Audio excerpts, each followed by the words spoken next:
Hello everyone, আসসালামু আলাইকুম। My name is Mushfiqur Rahim. তো আজকে আমি চলে আসলাম আপনাদের মাঝে আরেকটা নতুন ভিডিও নিয়ে। তো আমাদের ভিডিওটা হচ্ছে আজকে আমাদের ধানের চারা ছিল, তো সেই ধানের চারাগুলো সম্পর্কে। তো বর্তমান সময়ে আমাদের এদিকে প্রায় ধান গাড়াগাড়ি শেষ। তো এই শেষ মুহূর্তে আমাদের কিছু চারা অবশিষ্ট আছে। তো সেই চারাগুলো আছে বর্তমানে বিক্রি হচ্ছে না। তো এখন সেই চারাগুলো আমরা কেটে নিয়ে আমাদের গরুকে খাওয়াতে দিচ্ছি। এই হচ্ছে সেই চারাগুলো। এগুলো হচ্ছে আমাদের এদিকে এগুলোকে আমরা নাজিরশাল ধান বলে থাকি। এগুলো হচ্ছে দেশি ধান। তো এগুলো ধান মূলত বন্যা হলে, তো পরবর্তীতে যখন বন্যা হয়ে ধান খেয়ে যায়, তো এজন্য আর কি এগুলো আগাম প্রস্তুতি নিয়ে রাখা হয়। তো এবছর একটু বন্যা নাই, তো না থাকার কারণে আমাদের এদিকে এই যে চারাগুলো আর কি এখন বেঁচে গেছে। তো প্রচণ্ড খরার কারণে দেখেন অনেকগুলো চারা নষ্ট হয়ে গেছে, মানে পোড়া যাওয়ার মতো হয়ে অবস্থা হয়ে গেছে দেখেন মাঝে মাঝে। তো এখন এই চারাগুলো নষ্ট হয়ে যাওয়ার পথে। তো এর জন্য এখন আমি এগুলো গরুকে নিয়ে যা কেটে খাওয়াচ্ছি। তো আমাদের দিকে বর্তমানে প্রচুর পরিমাণে খড়ের দাম। তো আমাদের খড়ের যে চাহিদাটা, তো সেটা আমরা এই আমাদের এই চারাগুলো, ধানের চারাগুলো দিয়ে পূরণ করাবো ইনশাল্লাহ। কৃষি কাজ করলে লাভ লস দুটাই আছে, তো এজন্য ভেঙে পড়লে চলবে না। একবার লস হবে, দেখা গেলো আরেকবার তার থেকে দ্বিগুণ লাভ হবে ইনশাল্লাহ। তো আমাদের মূলত এই জমিটাতে আমরা এখন ধানের মানে ধান লাগাবো, এই জন্য এটাকে আমরা কেটে নিয়ে ফাঁকা করে দিচ্ছি।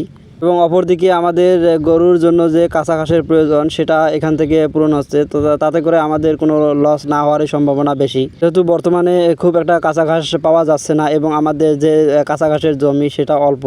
তো এই জন্য আমাদের জন্য এটা আসলে কোনো সমস্যা না। তো এই যে দেখেন মোটামুটি এক বস্তার মতো কেটে নিয়ে আসছি। তো আমাদের 2-3 দিন খাওয়ালেই তাহলে শেষ হয়ে যাবে। তো গরুকে খাওয়াতে দিলে দেখেন কি পরিমাণে কত সুন্দর করে খায়। আসলে যেহেতু আমাদের এদিকে একটু খড়ের সংকট দেখা দেবে এবছর, তো এজন্য আমাকে মানে বিভিন্ন প্রকারের ঘাস এনে খাওয়াতে হচ্ছে এবং তাদের যে ক্যালসিয়ামের যে অভাবটা সেটা পূরণ করতে হচ্ছে আর কি।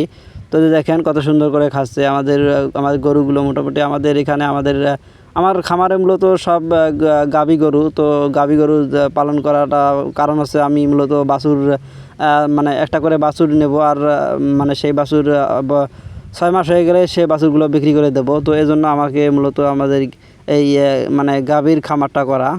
কারণ যে দুধ আছে সে দুধ খেয়ে বাছুরটা মানে মানুষ হবে, তো পরবর্তীতে সেই বাছুরটা বিক্রি করে দেবো ইনশাল্লাহ।